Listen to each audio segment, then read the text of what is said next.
This story is titled, Golden Child Brother Stole and Destroyed. My brand new truck and my parents sided with him. So I got him arrested and cut contact with my parents. And now they are begging for help. Hey everyone. Before we jump into today's video, I need your help. We've noticed the channel is losing some traction, and subscribing is one of the best ways you can support us. It's quick, free, and it helps us keep bringing you awesome content. Your support means the world. Let's keep this channel growing together. Thanks so much. Now let's start the video. If my childhood had a soundtrack, it'd be the constant echo of my parents saying, "Mike didn't mean it, Eli. He's just young." Growing up in my family, you could have put a neon sign over my brother Mike's 22 male head that read Golden Boy. He could break every rule in the book, and somehow my parents, Sharon and Doug, would still manage to twist things around so that it wasn't his fault. Meanwhile, I, Eli, 21 male, was stuck as the scapegoat. If Mike broke something, it was my fault for not keeping an eye on him. If he failed a class, it was because I didn't help him study. You get the picture. Mike always had this ridiculous sense of entitlement, like everything I had automatically belonged to him too. When we were kids, he'd steal my toys and destroy them. I remember one time I saved up for months to buy this fancy RC car I'd been wanting forever.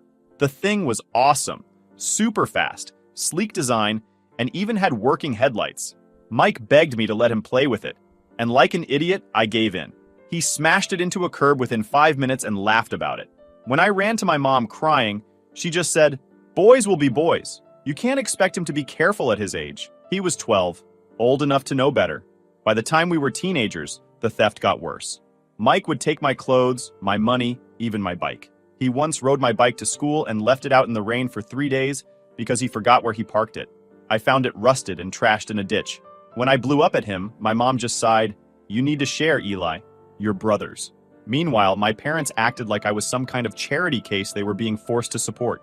I worked my ass off babysitting, mowing lawns, and shoveling driveways to save for college, but I still had to ask them for little things like gas money or help buying school supplies. Every time it came with a lecture about learning the value of money and how it's not our job to spoil you. Then there was Mike. The golden boy could destroy anything he touched, and my parents would bend over backward to replace it. His first car, a crappy old Toyota, lasted 6 months before he totaled it, driving like a maniac. My parents bought him another car, a beat-up Honda, which he wrecked within a year. Did they let him suffer the consequences? Of course not. They just found him another junk car saying, "He's young, he'll learn." I didn't even get a chance to learn. By the time I turned 18, I'd had enough. After one particularly bad fight, where Mike managed to break my laptop by borrowing it, and then blamed me for leaving it somewhere he could grab it, I decided to leave. I called my Uncle Frank, my mom's older brother, who'd always been the only sane adult in my life. Uncle Frank is a retired cop, no nonsense but fair, and he agreed to let me move in with him. He even gave me his old truck, a Ford F-150 that had been with him for years. The F-150 wasn't flashy, but it was solid, a workhorse. It had a few dents and scratches from Frank's years on the job, but I didn't care. It was mine, and it was the first thing in my life I didn't have to share with Mike. That truck became my pride and joy. I kept it clean, learned how to do basic maintenance on it, and even started doing small side gigs hauling stuff for people. It gave me independence, which I desperately needed after 18 years of being treated like an afterthought. Of course, Mike hated the truck. He couldn't stand that I had something he didn't. Anytime I drove it over to my parents' house, he'd find some excuse to complain. "Why do you get a truck?" he'd whine. "Mom and Dad didn't buy me a truck. That's not fair." I'd remind him again and again that Uncle Frank gave it to me. Not our parents, but it didn't matter. In Mike's mind, anything nice I had was something he was entitled to. Things came to a head when Mike wrecked his third car. He was driving like an idiot, as usual, and smashed it into a street pole. He showed up at my parents' house the next day, acting like the world had ended. "What am I supposed to do now?" he complained. "I need a car to get to work." My mom looked at me like I was holding the solution to all of life's problems. "Eli, why don't you let your brother borrow your truck? He really needs it." I didn't even hesitate. "No." Mike's jaw practically hit the floor. "What do you mean, no? You don't even use it all the time." "It's my truck," I said, "and I'm not letting you wreck it like you wrecked your other cars." Cue the guilt trips. My mom started in with, "Eli, he's your brother. Family helps family." My dad chimed in, "You're being selfish. You can take the bus for a few days." But I wasn't budging. That truck was my livelihood. I used it to get to work, to run errands, and for my side gigs. Letting Mike drive it would be like handing him the keys to my life and watching him smash it into a wall. I refused. Mike sulked for days, and my parents gave me the cold shoulder, acting like I'd just committed a federal crime by saying no. Honestly, I was starting to feel guilty, even though I knew I was right. That's what they were good at, making me feel like the bad guy even when I was the only one being reasonable.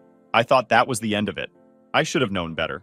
Mike wasn't the type to take no for an answer, and my parents weren't the type to hold him accountable. What happened next was the start of a disaster I'll never forget. I should have known Mike wasn't going to let it go. The thing about him is that he doesn't hear no the way normal people do. To Mike, no just means try again later, or figure out how to get around it. I didn't see it at the time, but when he wrecked his third junk car and I refused to lend him my truck, he wasn't defeated.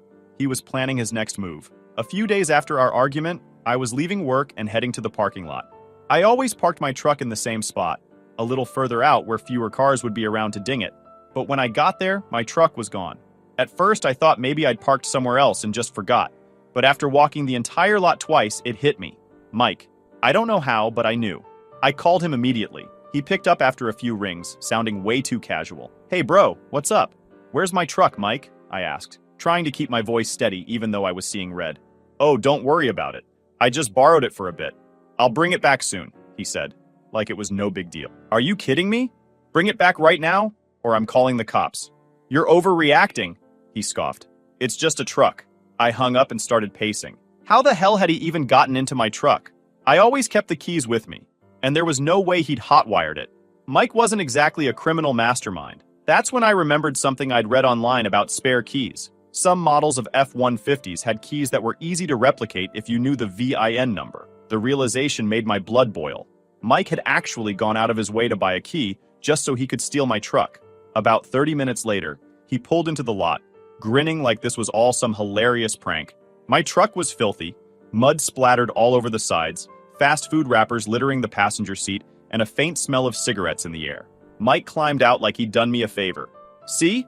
No harm, no foul, he said, tossing me the keys. I lost it. What the hell is wrong with you, Mike?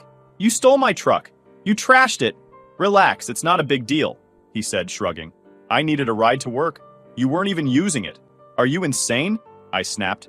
You don't get to decide when I'm not using my truck. You have no idea how much I rely on it. At this point, a couple of my co-workers were walking by, and I could tell they were trying not to stare. Great. On top of everything else, Mike was making a scene and embarrassing me in front of people I work with. I told him to leave, but not before making it crystal clear. If he ever touched my truck again, I'd call the cops. Mike just laughed and walked off like I was joking. That was the thing about him. He never took anything seriously.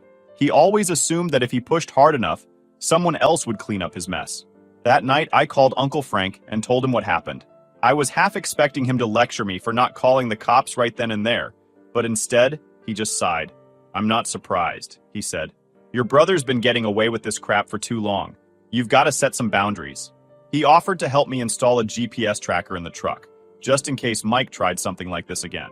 Frank wasn't the type to say things like, I told you so, but I could tell he was thinking it. Next time, don't even call him. Just call the cops. He needs to learn there are consequences. The next morning, I spent a good 2 hours cleaning the truck. The mud was caked on so thick that it looked like Mike had driven it through a swamp. The interior was just as bad. Fast food grease stains on the seats, soda spills on the floor mats, and the cigarette smell that wouldn't go away no matter how much air freshener I used. It felt like a personal violation. That truck wasn't just a vehicle to me. It was my independence, my way out of the dysfunction I'd grown up with. And Mike had treated it like garbage. When I got home, my mom called. I thought maybe she'd heard about what happened and wanted to apologize. But of course, I was wrong. Eli, she started, in that tone she always used when she was about to scold me. Mike told me you yelled at him last night. Was that really necessary? Are you serious right now? I asked. He stole my truck, Mom. He borrowed it, she corrected. And he said he brought it back.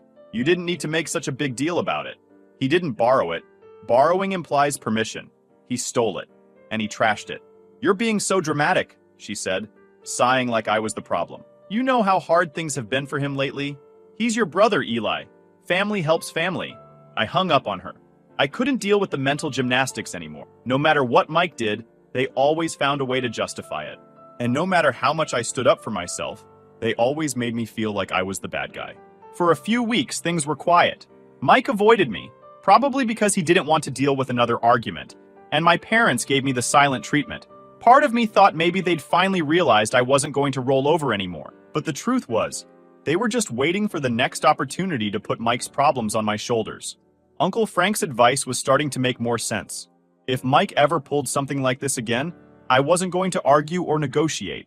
I'd call the cops and let him deal with the fallout. What I didn't realize was that the next time Mike took my truck, things would escalate far beyond what I could have imagined. By the time Christmas rolled around, things between me, Mike, and the rest of the family were still tense. After the whole stolen truck fiasco, Mike had been avoiding me, and my parents were giving me their usual cold shoulder. But it was Christmas, and like every year, I still showed up to the family gathering. I wasn't there for them. I came for my cousins, my Uncle Frank, and the food. The day started off fine enough, but it didn't take long for the cracks to show. As soon as I walked through the door, my mom gave me one of her passive-aggressive greetings. "Oh, Eli, you made it. I wasn't sure you'd show up after all the drama this month," she said, loud enough for everyone in the living room to hear. I ignored her, dumped my coat on the nearest chair, and headed straight for the kitchen. Frank was already there, sipping coffee and chatting with Aunt Linda. "Merry Christmas, kid," he said, giving me a firm pat on the back. He must have seen the irritation on my face because he leaned in and muttered, "Let it roll off. Don't let her get to you." The day dragged on with the usual holiday chaos. Kids running around, aunts and uncles arguing over politics, and my mom sneaking in little digs whenever she thought no one was listening. "Eli's gotten so protective of that truck," she said to one of my cousins. "It's like he thinks it's made of gold." I clenched my jaw but stayed quiet. No point in starting a fight over Christmas dinner. Mike, on the other hand, was acting unusually quiet. He stayed glued to his phone most of the day, barely making eye contact with anyone. It felt off, but I figured he was sulking because I'd shut him down so hard last time we spoke. I didn't care. I was happy to have him stay out of my way. As the evening wore on, I noticed something odd. My truck keys, which I always kept clipped to my belt loop, were missing. At first, I thought maybe I'd dropped them somewhere, so I started retracing my steps. I checked the kitchen, the living room, even the bathroom, but they were nowhere to be found. That's when the dread started creeping in. I stepped outside, and sure enough, my truck wasn't parked in the driveway where I'd left it. I felt my stomach drop. Pulling out my phone, I opened the GPS tracker app. The little dot that represented my truck was already a few miles away, moving fast. I stormed back inside and called Mike. "Where's my truck, Mike?" I demanded. He didn't even try to deny it. "Relax, bro. I'm just picking up a friend. I'll bring it back in, like, an hour." "You stole my truck again?" My voice was loud enough to make everyone in the room stop what they were doing. "It's not stealing if we're family," Mike said, shrugging. "Don't be so uptight. It's Christmas." Before I could respond, Frank walked in, immediately sensing the tension. "What's going on?" he asked. "Mike took my truck, again," I said, practically shouting. Frank's jaw tightened, but before he could say anything, my mom swooped in. "Oh, come on, Eli, it's Christmas. Can't you just let it go for one day?" "No, I can't let it go," I snapped. "It's not his truck, and he has no right to take it." Frank gave me a nod and pulled me aside. "Check the tracker. Let's see where he's headed." I opened the app, and that's when I noticed something terrifying. The truck's dot had stopped moving, and it was in the middle of a highway exit ramp. I immediately called Mike, but he didn't pick up. The third time I tried, he finally answered. "What now?" he said, sounding annoyed. "Where are you? The tracker says you're on the highway." There was a pause, and then his tone shifted. Yeah, about that. I kinda lost control on the ice. The truck's fine, though. It's just stuck in a ditch." "You what?" I yelled, making no effort to hide my fury. Everyone in the room was staring now. Mike mumbled something about the roads being bad and hung up. I threw on my coat, grabbed Frank, and headed for the door. "We're going to get my truck," I said, ignoring my mom's half-hearted, "Be nice to your brother." When we got to the scene, my truck was nose-deep in a snowbank. The front bumper was crumpled, the left headlight shattered, and the grille was bent beyond recognition. Mike was standing by the side of the road, his arms crossed like this whole thing was somehow my fault. "It's not that bad," he said as I stepped out of the car. "It's just cosmetic." "You wrecked my truck," I said, through gritted teeth. "What the hell were you thinking?"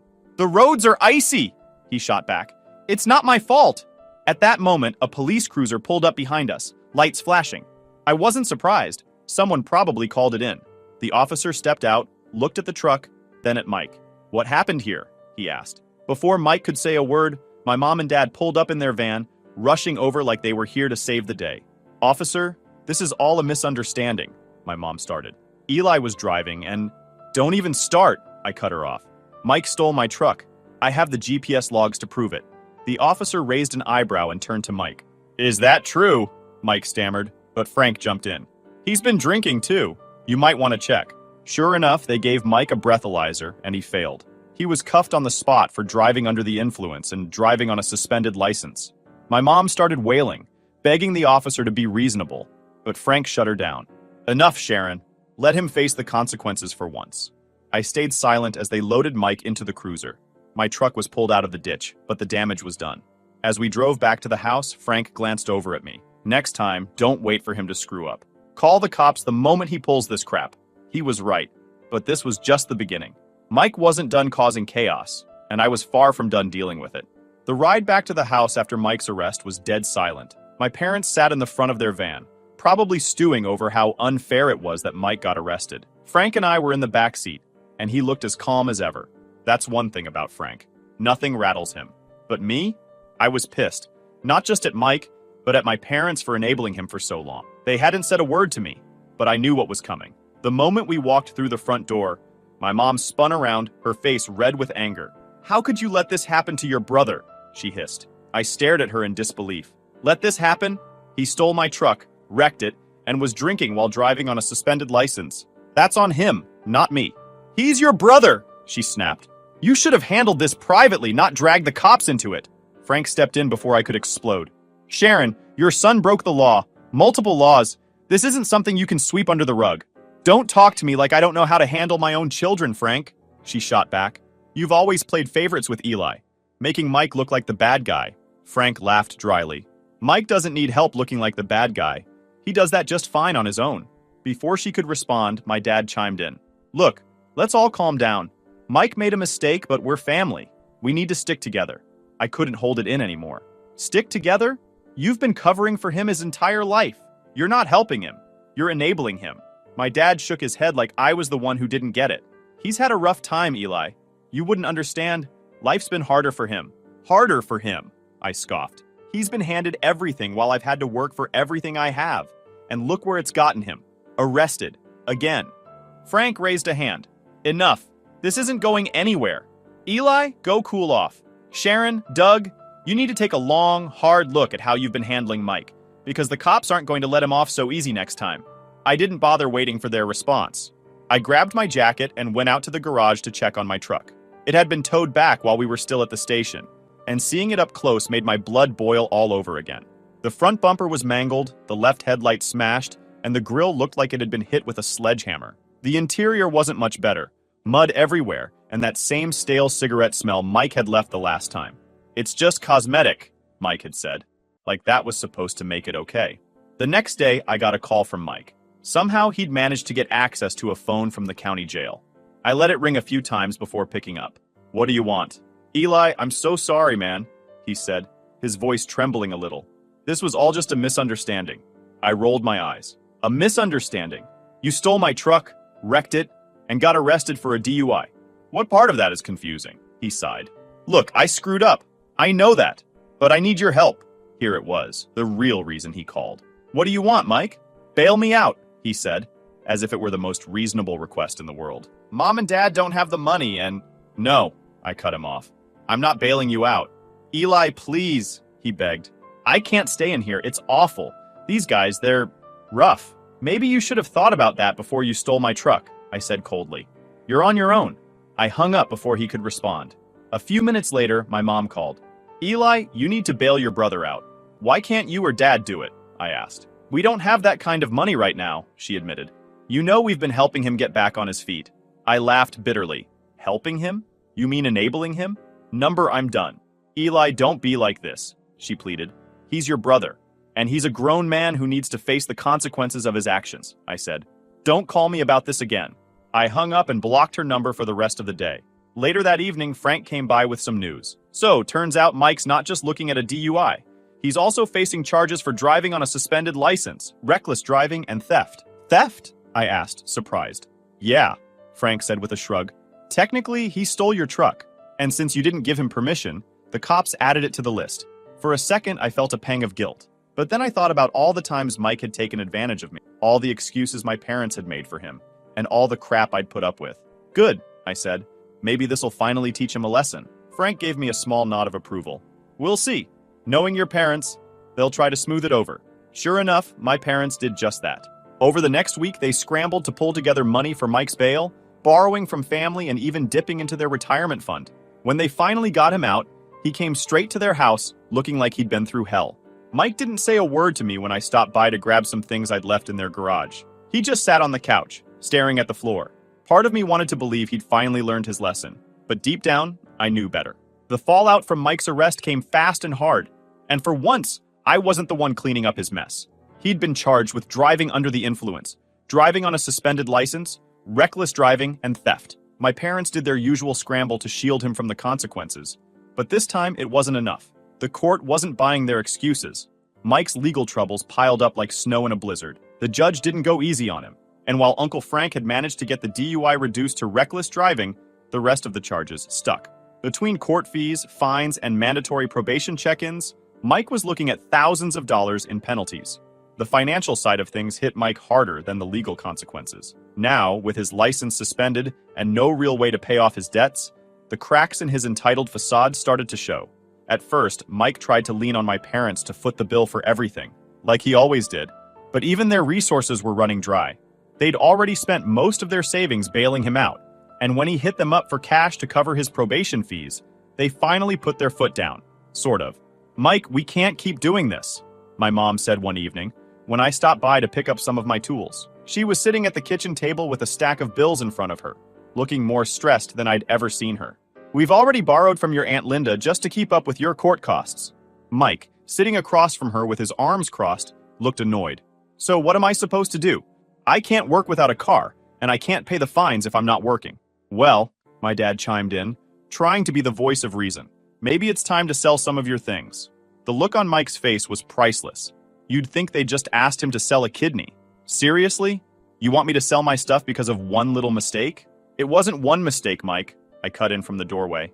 "It was a series of bad decisions that got you here.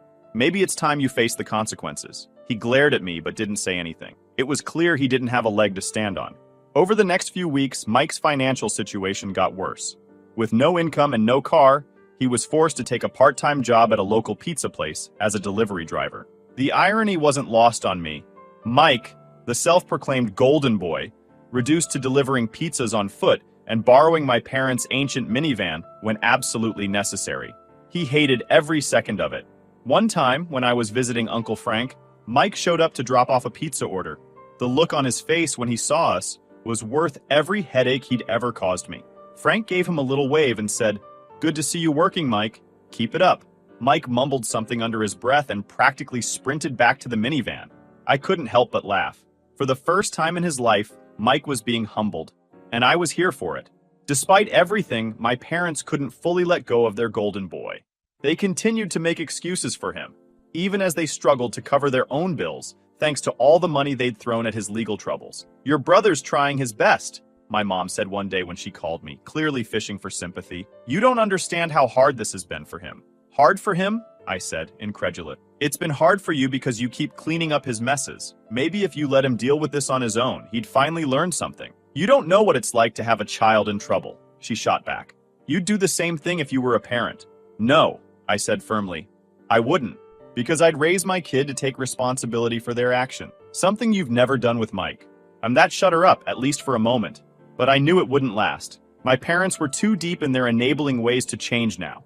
One evening, Mike showed up at my place unannounced. I opened the door to find him standing there, looking sheepish. "Can we talk?" he asked. I crossed my arms. "What do you want, Mike?" "I just wanted to say I'm sorry," he said, his voice unusually quiet. "For everything. Taking your truck, wrecking it, getting you caught up in my mess." For a moment, I almost believed him. But then he added, "So, I was wondering if you'd be willing to lend me some money, just to get me back on my feet." I laughed bitterly. "Are you serious? After everything you've put me through, you think I'm just going to hand you money?" "It's not like that," he said quickly. "I'd pay you back. Like you paid Mom and Dad back for all the money they've spent on you?" I shot back. "Mike, the answer is no. And don't bother asking again." His expression darkened. "You don't have to be such a jerk about it." Maybe if you'd learned how to take care of yourself years ago, you wouldn't be in this mess, I said. This is your problem, Mike. Figure it out. He stormed off, muttering under his breath, and I slammed the door behind him. I was done. Done with Mike, done with my parents, and done with being dragged into their chaos.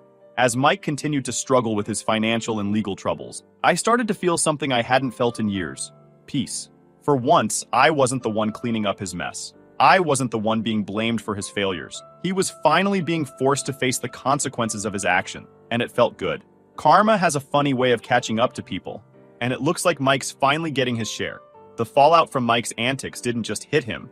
It was like the entire family was falling apart, and I was the only one ready to walk away from the mess. My parents were struggling financially after bailing Mike out and covering his court costs, but instead of holding him accountable, they doubled down on their enabling ways. Meanwhile, Mike was still playing the victim, trying to weasel out of every responsibility like usual. It all came to a head one evening when my mom called me, asking for another favor. I picked up the phone, already bracing for what was coming. "Eli, we need to talk about Mike," she started in that tone that always signaled she was about to guilt-trip me. "What about him?" I said, keeping my voice as neutral as possible. "Well, he's been having a really hard time," she said. "You know, with everything going on, the legal trouble, the job situation, we were hoping you could, I don't know, maybe let him stay with you for a little while, just until he gets back on his feet." I couldn't believe what I was hearing. "Are you kidding me?" I asked. "After everything he's done, you want me to take him in?" "It's not like that, Eli," she said, sounding exasperated. "He just needs a little support right now. He's your brother." I let out a bitter laugh. "No, Mom. If you want to keep enabling him, that's on you, but I'm done." After I hung up, I knew I was done. Not just with Mike, but with my parents too. For years, they'd treated me like I was less important, like my role in the family was to clean up after Mike and take the blame for his mistakes. I'd spent so much time trying to prove myself to them, but I realized something that night. I didn't owe them anything. The thing about cutting ties with toxic family members is that they don't always take no for an answer. My mom tried calling me a few times after that, leaving voicemails that swung between guilt-tripping and outright denial. "Eli, we need to talk. This isn't like you," one message said. Another one was more dramatic. "I don't know what we did to deserve this, but you're breaking this family apart." Each time I deleted the messages without listening to the rest. I didn't owe them an explanation. I'd already made my decision, and I absolutely don't regret it.